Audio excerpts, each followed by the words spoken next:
el título de organizarlo como un nuevo comienzo me pareció muy llamativo porque normalmente, ay, no sé cómo pasarlo, ya, ok. Eh, Normalmente las personas se dan cuenta que una vez adquieren o les diagnostican una condición diferente o una condición de enfermedad, la vida, pese a que uno quisiera que fuera como anteriormente ha sido, pues tiene unos cambios muy importantes. Esta imagen de un cangrejo de las Islas Galápagos es un poco para recordarles que no todas las palabras, como la palabra cáncer, necesariamente tiene una implicación de muerte, aunque en el imaginario el título pues aterra, no necesariamente la muerte está a la vuelta de la esquina. A cualquiera le puede pasar. Este es un paciente que recuerdo con especial cariño, un hombre profesor universitario de 62 años de la costa Caribe, buena vida y guapachoso, que de alguna manera contaba que llevaba un buen tiempo teniendo dolor de espalda, había hecho una circulación por muchos médicos hasta que un buen día tosió duro, se fracturó 3 costillas y luego encontraron que estaba teniendo alteradas las pruebas de función renal y se le diagnostica un mieloma múltiple. Entonces la vida da un vuelco y ahora, ¿qué voy a hacer? Lo que quisiera que revisáramos es qué pasa cuando uno le hacen un diagnóstico desde el punto de vista emocional, cómo ¿cuál sería la manera de prevenir obstáculos para poder hacer un duelo de manera adecuada y cuáles son los caminos que uno podría buscar y los que son más adecuados para que uno se acomode a un nuevo estilo de vida? Un estresor es cualquier condición que implica que uno tenga que adaptarse, que hacer ajustes, que tenga que hacer cambios para poder lidiar con algo que aparece desde afuera. Y desde el punto de vista de salud mental, los estresores pueden empeorar condiciones de salud mental previa, como son los trastornos del ánimo, la depresión o la ansiedad, trastornos por abuso de sustancias, porque es muy probable que uno busque algún elemento externo, léase alcohol o algún otro tipo de sustancias, para lidiar un poco con el estrés, o incluso a veces los mismos analgésicos que los médicos formulamos, y además puede reactivar emociones negativas relacionadas con traumas y abusos previos. ¿Cómo se manifiesta? Primero que todo, el hecho de que uno tenga una noticia que cambia la vida de uno. Una mala noticia es algo que hace que uno tenga que replantearse qué es lo que voy a hacer con mi vida en adelante. Ningún ser humano tiene en su imaginario desde que amanece, es posible que me pueda enfermar. Normalmente los occidentales tendemos a escotomizar la posibilidad no solo de la muerte, sino de vernos como personas vulnerables. Y el diagnóstico de una enfermedad simplemente devela lo vulnerables y lo posible que es que cualquiera nos dé una condición, no importa cuál ella fuera. Una mala noticia además hace que uno tenga que asumir que uno es un sujeto normal, común y corriente. Los que se enferman son otros. Yo, que soy un sujeto especial en el fuero interno de uno, uno imagina que todo le va a pasar a los demás menos a uno, y una mala noticia es un aterrizaje forzoso. No, mire, a usted le puede pasar lo que fuera que le pasa al resto de los mortales, y eso es una pérdida.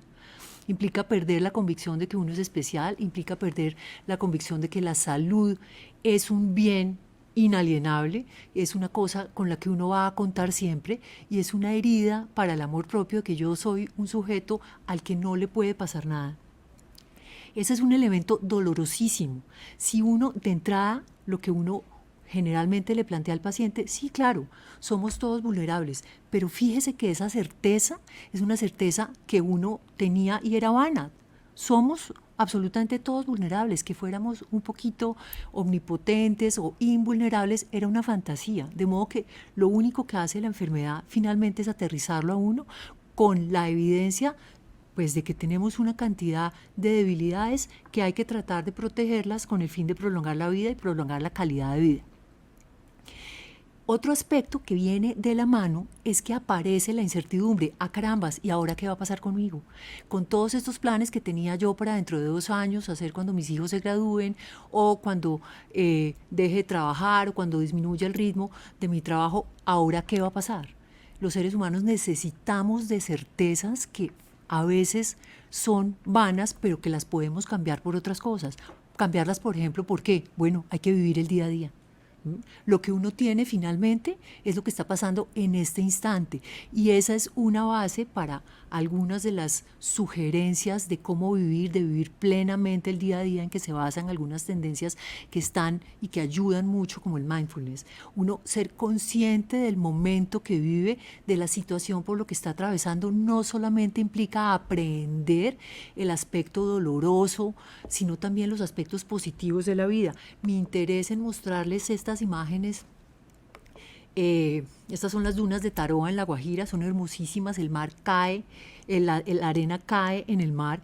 Hay una cantidad de cosas que uno no mira en el día a día y que no puede permitir que las dificultades o los aspectos negativos de la vida que todos los seres humanos los tenemos y que en el día a día necesariamente los va a ver, opaquen las cosas que siguen siendo agradables, bonitas y que pueden ser fuente de mucha energía para poder sobrepasar las épocas negativas de la vida. Cuando uno se ha llenado de aspectos que nutren el día a día, le es más fácil soportar los temporales o las épocas de crisis. Entonces, la invitación es a todas las cosas que siguen siendo interesantes, buenas, positivas, atractivas, no las dejen ir, amárrense a ellas como Ulises al mástil y no dejen que se les pase. De todas maneras, cuando aparece un diagnóstico de una enfermedad, uno tiene que dejar de lado o hacer el trabajo de duelo de lo que antes para uno significaba estar absolutamente sano. Entonces, es esperable, es normal que uno pueda tener inicialmente la tendencia a no, esto no me puede estar pasando. Yo voy a buscar una segunda opinión. Ese dolor que tengo en los huesos seguramente es porque hice algún ejercicio mal hecho. Después tener la sensación como de por qué me va a pasar esto a mí, habiendo gente muchísimo más complicada que yo, por qué Dios permite que me pase esto a mí, estar irritable, estar bravo, estar en pelea absoluta con el universo y después como tener la sensación de, bueno, pues si así fueron las cosas, lo mejor que puedo hacer es como mirar cuál puede ser el aspecto más positivo, de qué me puedo prender como para salir al otro lado. Eso además, aterrizarse a la realidad implica que uno esté triste y luego de alguna manera uno se resigna. Algo que produce mucho temor en los pacientes diagnosticados de estas condiciones es qué va a pasar con mi familia. Si yo estoy en un tratamiento y súbitamente voy a estar con las defensas bajitas, voy a tener que estar alejado o voy a tener que dejar de ver a la gente que quiero o por cuenta de la misma enfermedad estos se van a separar de mí porque yo no voy a ser el mismo proveedor o no voy a tener la misma habilidad para hacer las cosas que a diario estaba haciendo por ellos, voy a dejar de ser el sujeto importante que era para mi familia. Entonces esa es una cosa súper importante de tenerla presente como un miedo generalizado en los pacientes. Desde el punto de vista de la patología, estar triste y estar deprimido son dos cosas diferentes. La tristeza es la emoción generada por aprender que uno ha tenido una pérdida. La depresión sí es una patología y quiere decir que uno ha perdido el gusto por las cosas que habitualmente le producían placer, interés, acompañado de tristeza, de ideas de muerte, de minusvalía, de incapacidad para dormir, para comer, incapacidad para concentrarse. Entonces aunque pensemos que un duelo es una actividad completamente normal y esperable en el proceso de aceptar una enfermedad, siempre es importante hacer la diferencia entre esto que a mí me parece que es normal, en que solamente esté deprimido, si no está pasando al ladito de estar triste a estar deprimido. Y a la familia hay que mostrarle y que hay que enseñarle. Es posible que uno tenga síntomas y emociones que se puedan teñir de tristeza, pero estar deprimido es que uno se le pierda el gusto por las cosas que antes le habían producido placer y eso le produce además todavía más tristeza. Hay una cosa importante y es que a veces uno ve que los pacientes durante el tratamiento están tranquilos y de repente el tratamiento se acaba y ahí es cuando entonces se deprimen.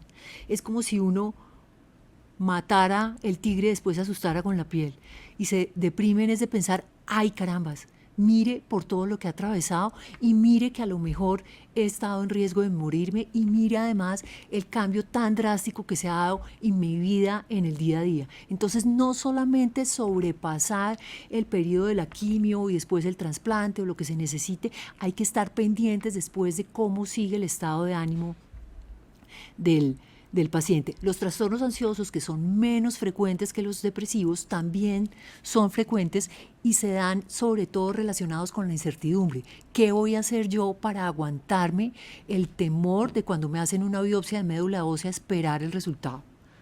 ¿Cómo hago? La sugerencia que en general le hacemos a los pacientes es: eso que usted no puede controlar, déjelo de lado. Si la biopsia fue el jueves y por allá probablemente el martes ya haya, o un lunes por la tarde, un resultado ya concluyente, mientras usted eso no lo puede controlar y eso en cambio le produzca inquietud y sufrimiento, déjelo de lado. La vida, mientras tanto, la puede enfocar en otros aspectos. Entonces, los cambios importantes que hay que sugerirle a los pacientes que pueden aparecer después de una condición de esta es sobre todo aferrarse a los aspectos positivos, a los aspectos interesantes, a los aspectos que los han llenado de gratificación en la vida para poder sobrepasar este periodo difícil. Dentro de esos hay un aspecto que a mí me parece cardinal, es empoderar al paciente para que pida ayuda. Normalmente nosotros vivimos en una sociedad en donde la autosuficiencia es absolutamente valorada. Lo importante es que uno no describa que tiene ninguna, entre comillas, debilidad y que uno todo lo haga por su cuenta. Aquí tenemos un poco que desandar ese camino y decirle a los pacientes que echen mano de todos los recursos de la gente que tienen a su alrededor y que pidan ayuda. Pedir ayuda incluye hablar de las emociones. A veces hablar de las emociones es mucho más fácil con una persona ajena, aséptica, que no tenga nada que ver con uno, y de la que uno no tema que vaya a hacer ningún juicio de valor. A veces esa es una limitante para que la gente exprese sus emociones frente a su familia. La otra limitante para expresar emociones frente a la familia es que la gente en general se angustia mucho de pensar que alguien se va a poner a llorar o que alguien va a expresar alguna emoción de temor o de miedo frente a alguna circunstancia vital. Y finalmente lo que hay que hacer es escucharlo. Entonces, la familia a veces hace lo posible: no se ponga a llorar, por favor, que se va a enfermar más. No es cierto, uno no se enferma por llorar. Lo único que lo enferma a uno son las lágrimas que no vierte. Entonces, si va a llorar, perfecto, bienvenido. Alguna vez dejará de llorar.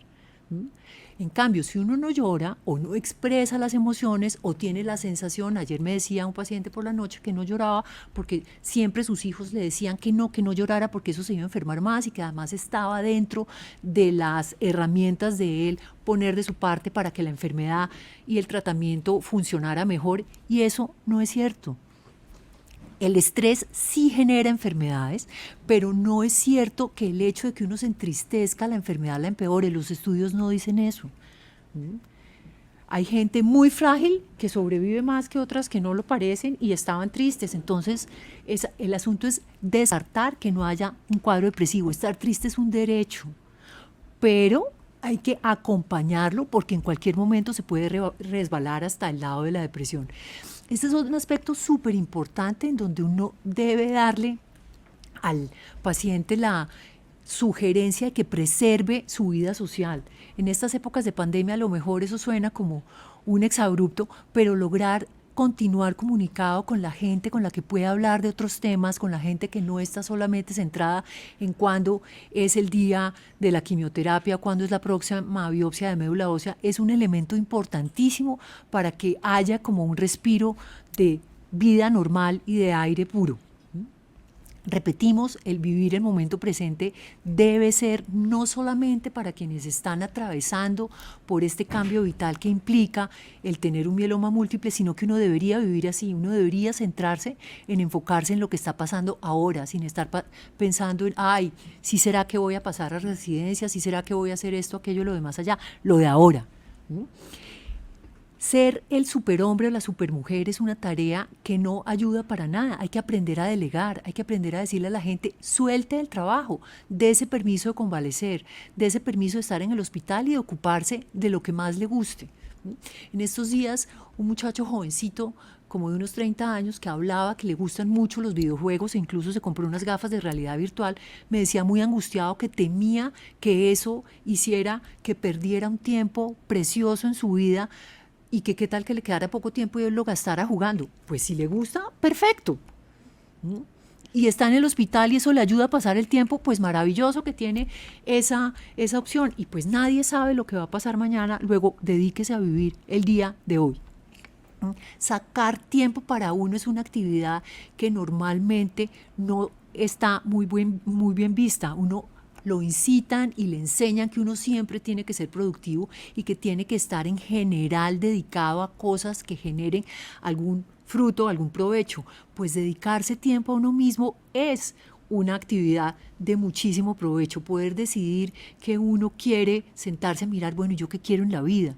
Sacar tiempo para hacer ejercicio. Hacer ejercicio no es una actividad que sea solamente porque uno tiene aspiraciones de estéticas imposibles de alcanzar, sino que eso genera bienestar. El hecho de decirle a alguien, mire, trate de caminar, trate de hacer ejercicios con bandas, levante pesas para que no pierda masa muscular, eso además ayuda a que uno coma mejor, a que uno duerma mejor, es una ganancia importantísima si uno logra que un paciente se motiva en eso. A todos los pacientes yo les sugiero que hagan actividad física y eso incide dramáticamente en el estado de ánimo, en el patrón de sueño, en mucha menos necesidad de sedantes para dormir. Entonces, hagan el esfuerzo siempre de que sus familiares o ustedes como pacientes puedan sacar tiempo para hacer ejercicio. El tiempo para uno no lo saca uno. La queja es que no tengo tiempo. Hagan la cuenta de qué tanto tiempo gastan ustedes al día navegando en internet o mirando redes sociales o mirando cosas que probablemente podrían ese tiempo dedicarlos a ustedes solitos. La espiritualidad, cultivarla, llámese, es tener una creencia, independientemente de si eso está afiliado a una religión o no, es poderse mirar adentro, es una cosa súper importante. Mirar la naturaleza, ir a ver verde, ir a estar al aire libre, darse la posibilidad de que uno diga, ve, estoy cansado, ¿sí? No ser todo el tiempo tan exigente con uno y darse, hoy quiero hacer siesta, pues perfecto. Es muy probable que a lo largo del tratamiento haya momentos en que no sientan la misma energía y no sientan que el cuerpo es el mismo de todos los días. Ok, pues hay que darse permiso a ello, esperando que esto sea una condición temporal y que sea una inversión para recuperar lo más parecido a la salud previa que uno tuviera. Entonces, mirándolo como una inversión y mirando que este camino a través de manejar el mieloma es una inversión con miras a poder tener una calidad de vida y una vida que dure lo más que uno espere, pues de alguna manera modifica la visión inicial de necesariamente me voy a morir. Hay un sujeto olvidado porque el protagonista siempre es el paciente, obvio, y es el cuidador. Los cuidadores se enferman de fatiga y se enferman de estar todo el tiempo proveyendo para el que está hospitalizado y terminan generalmente quemados o reventados. El cuidador es una persona sobre la que tenemos que tener muchísimo puesto el foco para poderle ayudar.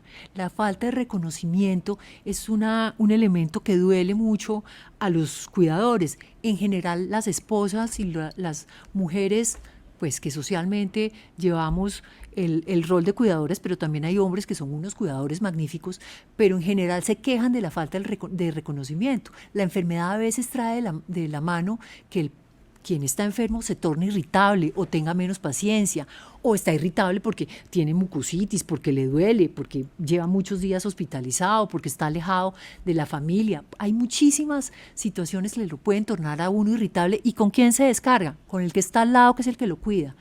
Y el otro se queda callado y sufre no solamente por lo que está atravesando, por la enfermedad de su familiar, porque se siente culpable, porque le dan también rabia y porque además se siente que no le están reconociendo el enorme trabajo que está haciendo, dejando de lado sus actividades por estar al cuidado completo de otra persona. Eso es importante tenerlo siempre en la mira.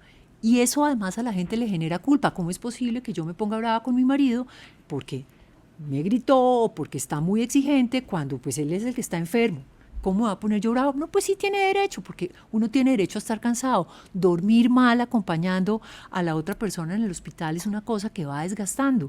El hecho de estar aislado, el hecho de estar lejos del círculo que lo sostiene a uno, del círculo habitual, es una cosa que también genera un peso en la espalda del cuidador que tenemos que tener siempre en la mira para que no se nos vaya a pasar. Porque es que cuidar y prevenir el sufrimiento del cuidador es prevenir el sufrimiento del paciente. Acuérdense siempre que uno no le puede poner la obligación a nadie la tarea de tiene que estar feliz.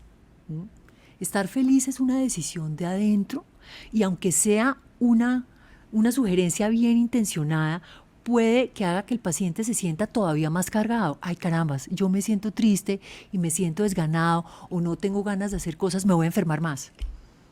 Y entonces me voy a enfermar más y va a ser culpa mía. O esta enfermedad me la gané yo por mi mala actitud.